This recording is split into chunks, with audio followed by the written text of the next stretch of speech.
do the rear lateral link bushings, the Swift lowering springs, and the group end top hats. I've been soaking the hardware for the lateral links and PB blaster, so we're going to try to get them undone today. Let's get the car on the ground and check the ride height before we put on the springs.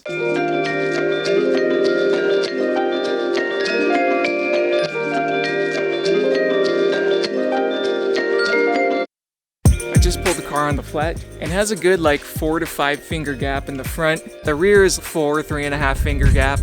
The instructions on Nasioc say we need to remove the end links, and the end links need to be done while the car is at ride height. So I'm gonna get it up on ramps.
Probably hear it, but it's crazy windy out there right now. Last night we got the lateral links out. I was so freaking just stressed. I ended up cutting out one bolt, and then the rest I was able to get out by hand. And full disclosure, this whole thing has taken me actually a few days because I had to go to the store a couple of times to get a few different things. The one thing that helped me the most was picking up these flare nut wrenches from Harbor Freight. The thread that I'm following on Nasioc, which I'll drop a link to, suggested getting 6-point combo wrenches because 12-point has a tendency to strip the bolts.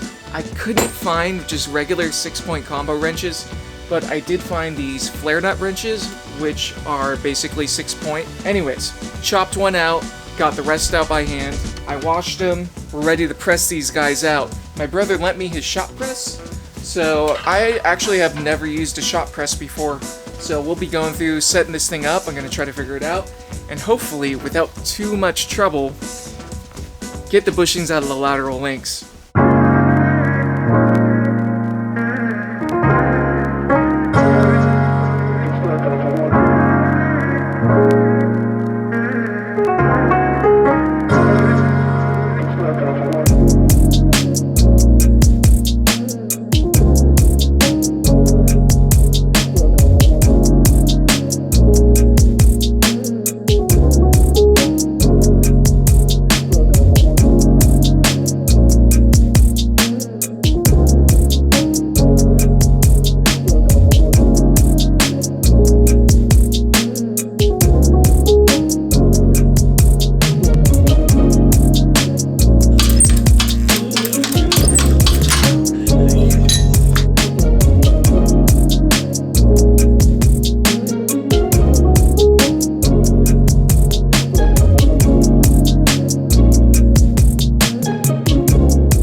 That's awesome, that really wasn't that bad. This bushing is pretty jacked. I'm really glad we're doing this. The press was great. I can't imagine how tough this would have been without a press.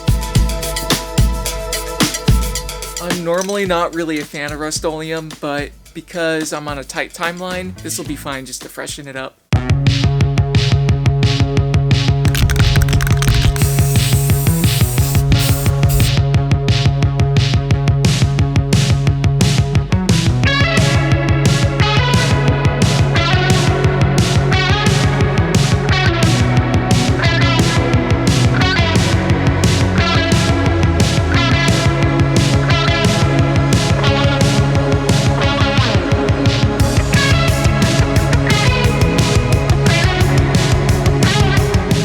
Guys look good. Let's get them on the car.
Alright, the lateral links are back in. Let's install the springs and the new top hats.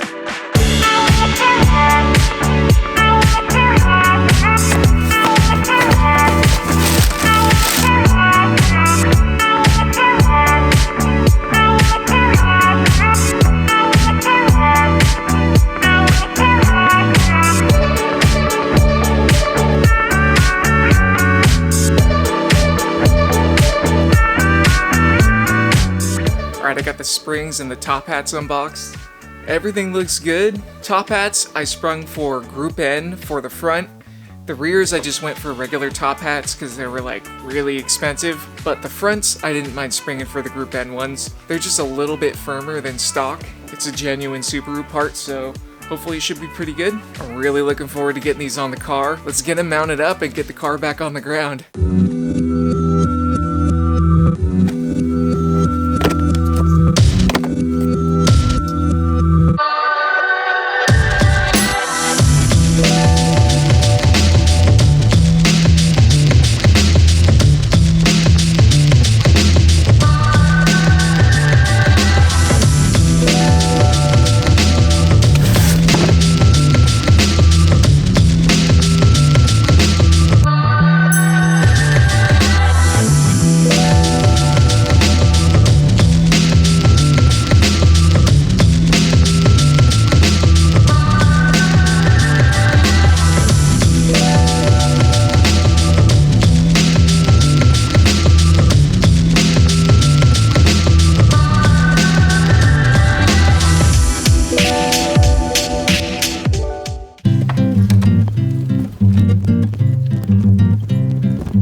You guys like my brother's car? Sorry, we got a bag on the camera because the camera's not weather sealed and it's freaking raining. This sucks.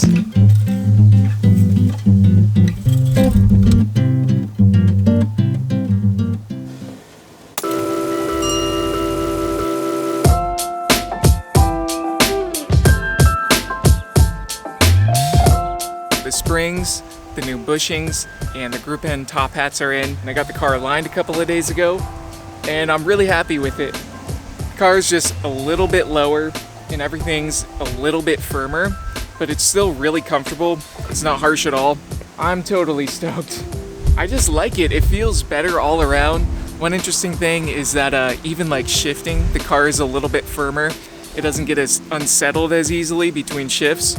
There's still a little bit of body roll, but we are going to do sway bars, so hopefully that will sort that out and we'll get it really dialed in and nice. Anyways, I don't know what else to say. I'll keep updating you guys as time goes on. because I drive this car every day. So as things happen and I get a better feel for them, I'll let you know how I feel about the springs. But really, so far, I'm happy with them.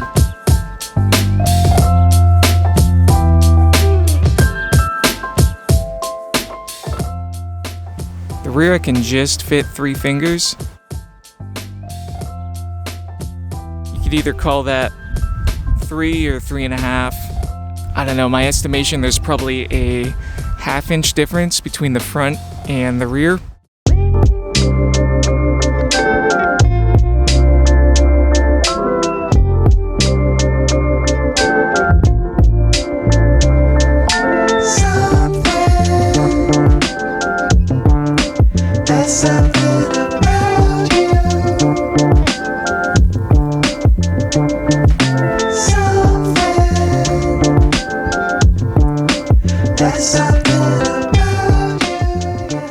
Alright guys, we're gonna call it here today.